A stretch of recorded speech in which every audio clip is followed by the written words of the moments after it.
APMC मधून एक धक्कादायक वास्तव समोर आलंय। 2 दिवसीय तोंडाच्या कर्करोग पूर्व तपासणी शिबिरात तब्बल 389 जणांची तपासणी करण्यात आली।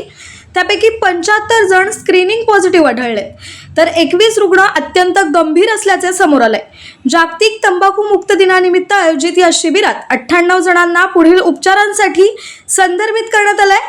मात्र एवढ्या गंभीर परिस्थितीनंतरही बाजारातील व्यापारी, माथाडी आणि कामगारांचा प्रतिसाद अत्यल्प दिसून आलाय। दुसरीकडे एपीएमसी मार्केट परिसरातील पान टपऱ्यांवर उघडपणे गुटखा आणि तंबाखूजन्य पदार्थांची विक्री सुरू असल्याने गंभीर चित्र दिसून आले।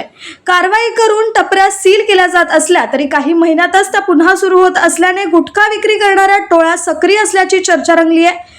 तंबाखूच्या रांगा मोठ्या, पण कर्करोग तपासणीसाठी लोक गायब, अशी संतप्त प्रतिक्रिया आयोजक संस्थांकडून व्यक्त करण्यात आली आहे। आता एपीएमसी प्रशासन आणि अन्न व औषध प्रशासन यावर कठोर कारवाईची मागणी जोर धरू लागली आहे।